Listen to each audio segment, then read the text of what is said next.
Hi, so today I'm going to start with a brief overview of the author-illustrator Art Spiegelman, one of the most influential cartoonists of the 20th century and creator of the groundbreaking graphic novel Mouse.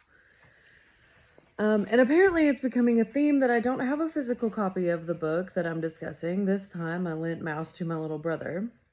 I'm considering charging late fees at this point. But I will at least include an image of the cover and some panels as we go along, because with Spiegelman especially, the visuals matter as much as the words. So for a bit of background, Art Spiegelman was born in 1948 in Stockholm, Sweden, to Polish Jewish parents who survived the Holocaust. His parents, Vladek and Anya, lived unimaginable trauma through World War II before eventually immigrating to the United States.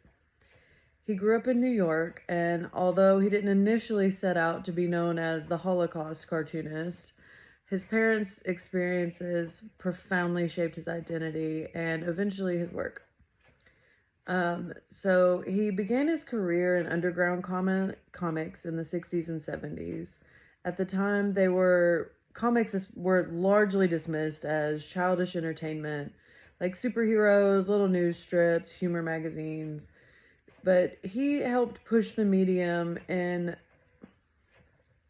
more experimental and intellectual directions. He believed that comics could be layered, self-aware, political, and literary. So, of course, his famous work is Mouse. That's what I'll talk about most today. It was published in 2 volumes in 1980 and 1981. But before I get too deep into that, I can't give an author talk on Spiegelman without mentioning another of his works, The Garbage Pail Kids. So it was released in 1985 by Topps. The Garbage Pail Kids were these parody trading cards mocking Cabbage Patch Kids dolls. They were like gross, exaggerated, ridiculous, very 80s. He was their creative consultant. I mean, it was like really his idea.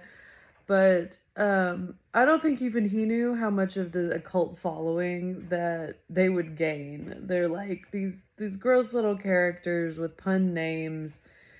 But it was very counterculture humor. And I think it's important to mention the Garbage Pail Kids because they reveal something about his artistic instincts.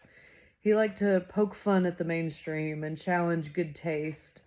Understood a visual exaggeration, and maybe unintentionally he was really good at capturing how young people think and react to images. So I think that's really important in this young adult literature class. He really got a young audience. So anyway, you can see how art shapes perception even in something silly and commercial like the Garbage Pail Kids. Now, I'm a history major who's kind of snuck into another English class, but I think a lot of us history buffs have this strange, morbid fascination with the Holocaust. Mine kind of started in high school, but it really deepened my first semester of college because I took this course, and I cannot remember the professor's name, but it was called The Holocaust in Literature, Theory, and Film. And that's where I first encountered Mouse.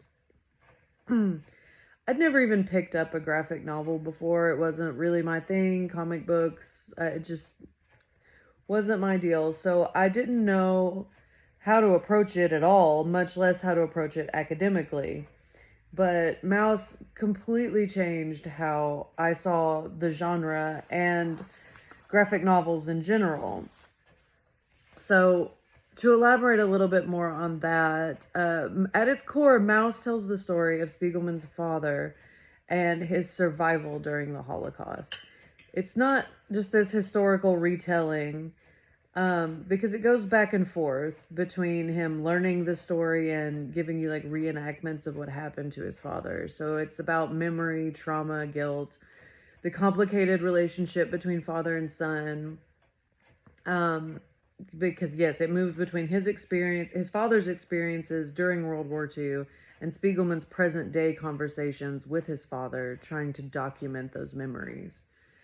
What makes it especially powerful is his creative choice to portray different groups of people as animals.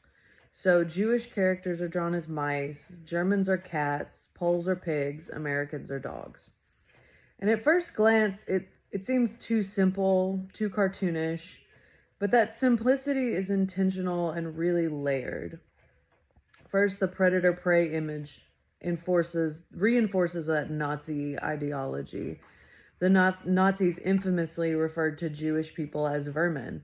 So by drawing Jews as mice and Germans as cats, Spiegelman visually represents the constant danger, the power imbalance, and the systematic dehumanization of the Holocaust. Without going great lengths, we immediately understand the vulnerability and the threat. So it forces the reader to confront these arbitrary racial classifications and how deadly they can become when reinforced. Because while the differences are socially manufactured, they determine life and death. And this black and white art style that he uses is also really important in that there's no color to soften the images. The stark contrast gives the story a documentary-like severity to it. It's very intense, even in just the pictures. It feels raw. And these humanoid animal bodies are unsettling in a way that lingers. I mean, like, they stick with you. Because I first read this about 18 years ago, and certain panels still they stay with you. They're burned in your brain. There's also something powerful about how much of the storytelling actually happens visually.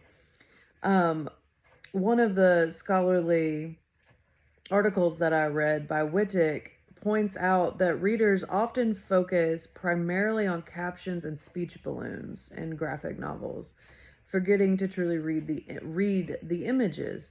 But in Mouse, sometimes the images add the nuance or even the contradiction to the dialogue. And you see it, I'll try to find examples. I've got a few, but you can see it like in the details where a character is shrinking physically in a panel when they're afraid, or placement of people at the dinner table showing the tension he had with his father, and being compared to his brother that had passed away. He often draws himself smaller, anxious, and hunched over when he's interviewing his father. And that kind of communicates this emotion that words can't do by themselves.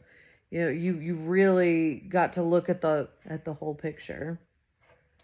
And one particularly striking moment happens in Mouse 2, where Spiegelman draws himself sitting at a desk, overwhelmed by the success of Mouse 1, trying to write Mouse 2, trying to draw Mouse 2, and flies are buzzing around his head. And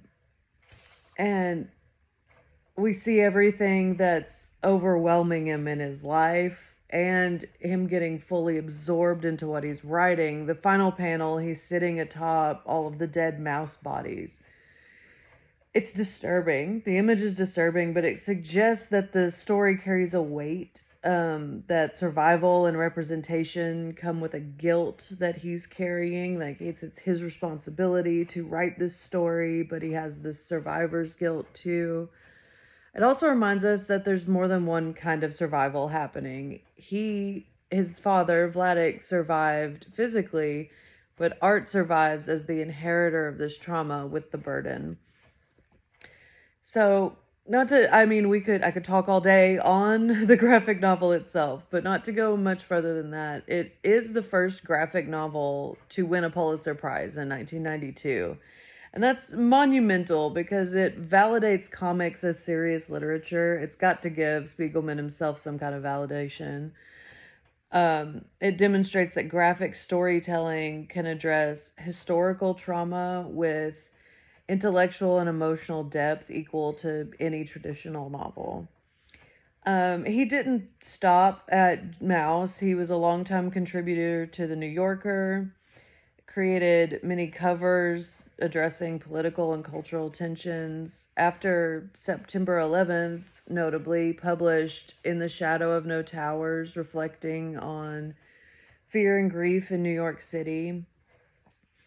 And again, used that visual narrative to process a collective trauma.